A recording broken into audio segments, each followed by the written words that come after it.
Hello सभी विद्यार्थियों को मेरा नमस्कार। प्यारे विद्यार्थियों, बेटा स्पीति में बारिश इस पाठ के लेखक कृष्णनाथ जी हैं। वो बेटा आजकल हमारा पढ़ाया जा रहा है। मैंने आपको बताया था कि स्पीति में बारिश एक यात्रा वृत्तांत है, यानी कि यात्रा का विवरण है। हिमाचल प्रदेश में स्थित है स्पीति, लाहौल स्पीति। इस पाठ में वहीं की यात्रा का वर्णन किया है। लेखक कृष्णनाथ जी इस यात्रा पे खुद गए हैं। उन्होंने इस यात्रा को कैसे अनुभव किया, जो कि बहुत ही ज़्यादा दुर्गम है। दुर्गम नहीं बेटा, बहुत कठिन है, जटिल रास्ते यहाँ पे हिमालय पर्वत के आसपास, यानी कि यहाँ से हिमालय पर्वत आसानी से दिखाई देता है। यानी पहाड़ों के बीच बसा हुआ है, पर्वतों के बीच बसा हुआ है। तो बेटा हमने यहाँ पर 72 पेज तक पढ़ लिया था। पेज नंबर 72 में ही बेटा हम पढ़ेंगे आज। जब हमने पिछली वीडियो में आपको ये बताया था कि श्री कनिंघम जी के अनुसार लाहौल स्पीति की औसत ऊंचाई बताई गई है कि समुद्र तल से कितनी औसत ऊंचाई है, ये हमने यहाँ तक पढ़ लिया था। पेज नंबर 72 पे पढ़ें बेटा, लास्ट पैराग्राफ पढ़ेंगे आज। मध्य हिमालय की जो श्रेणियाँ स्पीति को घेरे हुए हैं, घेरे हुए मानी जो उस स्पीति घाटी को, स्पीति पहाड़ी जो जगह है उसको जो चारों ओर से घेरे हुए हैं, लिखा है आगे, उनमें से जो उत्तर में है, यानी दिशाओं के बारे में बोला गया है कि जो उत्तर में है उसे 12 लाचा श्रेणियों का विस्तार समझें। मानी उत्तर की ओर, उत्तर की दिशा में उन्हें हम क्या कहें, 12 लाचा श्रेणियां, उनको नाम दे दिया गया है। ठीक है बेटा। 12 लाचा दर्रे, जो दर्रे होते हैं पहाड़ी प्रदेशों में, जहाँ पहुँचना बहुत आसान नहीं होता है, बहुत कठिन होता है, जो बहुत ऊंचाई पर होते हैं। लिखा है 12 लाचा दर्रे की ऊंचाई का अनुमान 16,221 फीट से लगाकर 16,500 फीट का लगाया गया है। इस पर्वत श्रेणी में दो चोटियों की ऊंचाई 21,000 फीट से अधिक है। दक्षिण में जो श्रेणी है वह माने श्रेणी कहलाती है। यानी उस स्पीति घाटी के जो दक्षिण में जो पर्वत श्रेणी है उसको क्या नाम दे दिया गया है, उसको माने श्रेणी बोलते हैं। आपको बेटा पढ़कर हैरानी हो रही होगी कि लेखक कृष्णनाथ जी ने इतना डाटा कहाँ से एकत्र किया होगा, जो हमें इस प्रदेश के बारे में, इस लाहौल स्पीति के बारे में बताया है। उसके आसपास क्या स्थित है, उसके उत्तर में क्या है, दक्षिण में क्या है, किस श्रेणी को क्या नाम दिया गया है। आप यहाँ पे डाटा पढ़ रहे हैं। मैंने आपको पाठ को पढ़ाने से पहले ही कहा था आपको इस पाठ में बहुत अच्छी भौगोलिक जानकारी और ऐतिहासिक जानकारी पढ़ने को मिलेगी, जो आप और हम पढ़ रहे हैं। आगे देखें बेटा, लिखा है इसका क्या अर्थ है, माने इस माने श्रेणी का क्या अर्थ है, लेखक हमें बता रहे हैं। क्या है देखना, कहीं यह बौद्धों के माने मंत्र के नाम से तो नहीं है। ओम मणि पद में हूँ। अब इसको स्टार्ट किया गया है, इसका मीनिंग नीचे भी दे भी रखा है बेटा, यहाँ ध्यान दें आप। लिखा है यह ध्वनि मंत्र है। ध्वनि मंत्र मानी वहाँ पर तत्कालीन समय में स्पीति में ये जो माने श्रेणी के नाम लेखक ने बोला है, कहीं इस माने श्रेणी का नाम माने मंत्र से तो नहीं है, मानी कहीं इस पर, इस घाटी पर बौद्ध धर्मावलंबी इस मंत्र का जाप करते थे। ये लिखा गया बेटा नीचे, जो ध्यान साधना के लिए प्रयुक्त होता है। ध्यान साधना मानी जो मेडिटेशन होता है। लिखा है बोधिसत्व आर्य अवलोकितेश्वर मंत्र का सबसे पहले उच्चारण किया था। मानी लेखक हमें ये बता रहे हैं इस माने श्रेणी का जो नाम है, उनका ये अनुमान है, उन्होंने इसका अध्ययन किया है, कहीं ये माने मंत्र के नाम से तो नहीं जाना जाता है कि किसी बोधिसत्व ने, मानी बौद्ध धर्म का अनुसरण करने वाले बौद्ध धर्मावलंबियों ने इस मंत्र का यहाँ पर रहते हुए जाप किया हो, मेडिटेशन किया हो। लिखा है इनका बीज मंत्र है, इसका बड़ा महात्मा है। महात्मा मानी इसकी बहुत ज़्यादा महिमा है। नहीं, लेखक कृष्णनाथ के कहने का तात्पर्य है कि जो ये ओम पद में, ओम मणि पद में ओम, ये वहाँ पर बीज मंत्र है जो बौद्ध धर्मावलंबियों के द्वारा इसका जाप किया जाता था, ऐसा लेखक हमें बता रहे। इसकी बहुत बड़ी महिमा है। महात्मा मानी महिमा। इसे संक्षेप में माने कहते हैं। कहीं इस श्रेणी का नाम इस माने के नाम पर तो नहीं है, अगर नहीं है तो करने जैसा है। लेखक का अनुमान है कहीं इस माने श्रेणी का नाम उन बौद्ध धर्मावलंबियों के ओम मणि पद में ओम के नाम से तो नहीं पड़ा हुआ है कि जिन बौद्ध धर्मावलंबियों ने यहाँ पर इस मंत्र का जाप किया होगा और उस श्रेणी को माने श्रेणी ही बोला गया है। यहाँ इन पहाड़ियों में माने का इतना जाप हुआ है कि यह नाम उन श्रेणियों को दे डालना ही सहज है, जो मैंने भी आपको बताया है। लेकिन कृष्णनाथ जी कह रहे हैं यहाँ पर उन बौद्ध धर्मावलंबियों ने इतना जाप किया है इस ओम मणि पद में ओम मंत्र का कि उस घाटी का नाम ही माने श्रेणी रखा गया। आगे पढ़ते हैं बेटा, पेज नंबर 74 पे ही इंपीरियल गजेटियर। अब ये गजेटियर मेरे पहले भी आया था, राजपत्र, यानी ब्रिटिश शासन काल के दौरान जो डाटा एकत्र, जैसे आजकल हमारे मॉडर्न टाइम पे तहसील होती हैं, हमें अपनी तहसील में सब कुछ डाटा मिल जाता है कि हमारे पिताजी दादाजी के नाम पे कितनी ज़मीन है, सब कुछ वहाँ मिल जाता है। वैसे ही तत्कालीन समय में, क्योंकि गुलाम भारत की कहानी है बेटा, ये उस समय की यात्रा है ये, तो ब्रिटिश शासन काल में इंपीरियल गजेटियर में सारा डाटा एकत्र होता था। यही डाटा लेखक नाथ जी ने श्री कनिंघम की मदद से लिया है, जो आपको हमें बताया जा रहा है। लिखा है इंपीरियल गजेटियर में माने श्रेणी की ऊंचाई 21,646 फीट बताई गई है। यह तो इस श्रेणी की किसी चोटी की ऊंचाई होगी, पूरी श्रेणी की ऊंचाई तो एक नहीं होगी, क्योंकि ऐसा इसलिए कहा गया है कि अलग अलग श्रेणियों की जो हाइट है समुद्र तल से वो अलग अलग है। मैंने कहा है कि पहाड़ी प्रदेश हैं, ये दुर्गम प्रदेश हैं, कोई पहाड़ ऊंचा होता है, कोई थोड़ा नीचा होता है, इसलिए लेखक ऐसा हमें बता रहे हैं। लिखा है इसमें जो छोटी छोटी चोटियां हैं उनकी ऊंचाई भी 17,000 फीट से अधिक है। यानी जो छोटी छोटी चोटियां भी हैं उनकी भी जो समुद्र तल से ऊंचाई कितनी है, 17,000 फीट से अधिक है।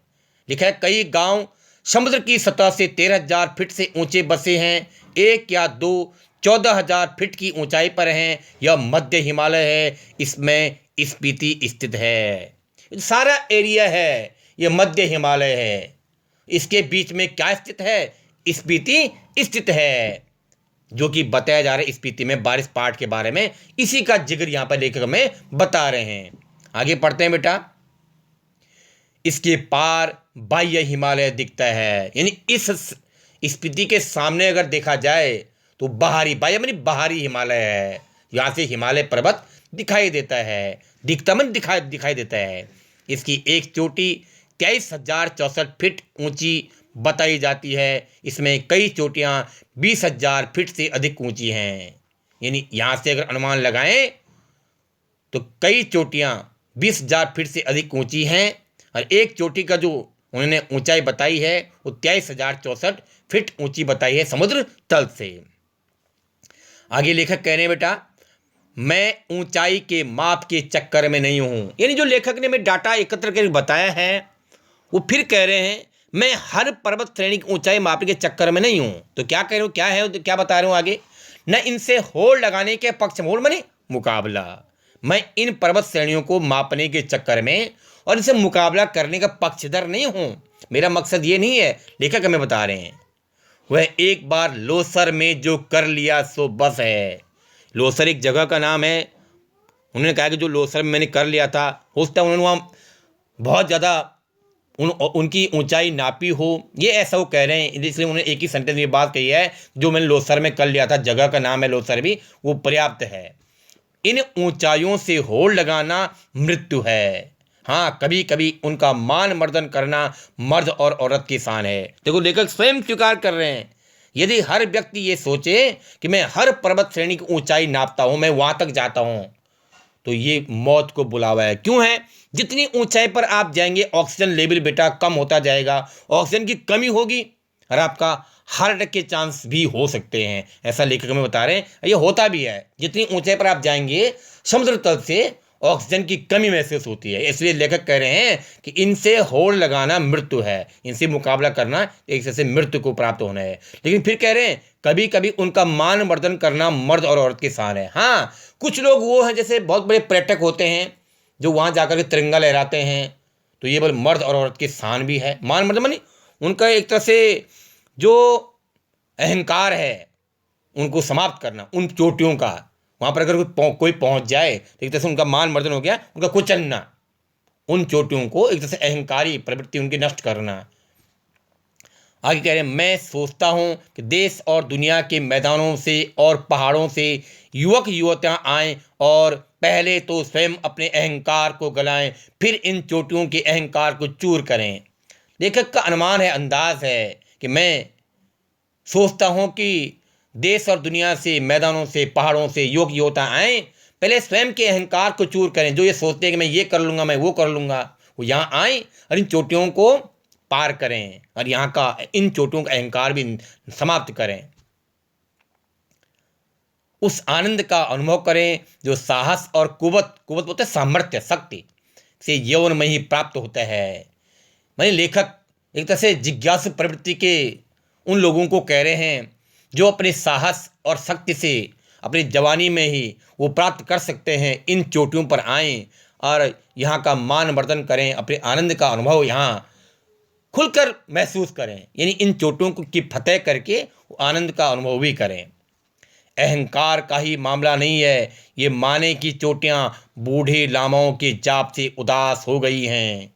लामाओं बोला गया बेटा बौद्ध धर्मावलंबी, लेकिन कौन से, जो वृद्ध हो गए हैं। लेखक अपना एक अंदाज लगा रहे हैं, एक एहसास दिला रहे हैं हमें, ये माने की श्रेणियाँ इन बौद्ध धर्मावलंबी जिनकी उम्र ज़्यादा हो चुकी है, उनके जाप से उदास हो गई हैं। तो उनके एक मन में एक संकल्प है, कोई युवक युवतियाँ यहाँ आएँ और इन चोटियों के अहंकार को समाप्त करें। लेकिन लिखा है, युवक युवतियाँ किलोल करें तो यह भी हर्षित हों। हर्षित बोलते बड़े प्रसन्न होने के लिए, और किलोल बोलते क्रीड़ाएँ करने के लिए, खेल खेलने के लिए। लेखक का अनुभव है, लेखक का अंदाज है, लेखक की एक जिज्ञासा प्रवृत्ति है। यहाँ पर युवक युवतियाँ आए, यूथ ब्रिगेड आए और खूब खेल खेलें यहाँ पे और हर्षित हों, प्रसन्न हों। अभी तो इन पर स्पीति का आर्तनाद जमा हुआ है। आर्तनाद कहते हैं बेटा पीड़ा भरी आवाज़। लेखक को अनुभव होता है कि ऐसा लगता है इस स्पीति घाटी में यहाँ कोई पीड़ा भरी आवाज़ है, क्योंकि यहाँ कम आबादी है, यहाँ लोग कम रहते हैं। जो आपने कल की वीडियो में पढ़ाया था, मैंने आपको पढ़ाया था, वह इस युवा अट्टहास की गर्मी से कुछ तो पिघले। जब यहाँ पर युवक युवतियाँ आएंगे, उनके अट्टहास बोलते ठाके लगाना।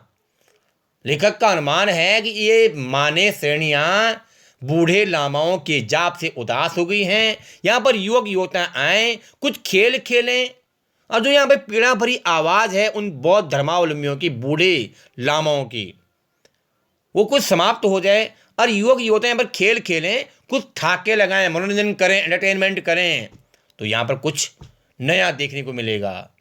यह एक युवा निमंत्रण है।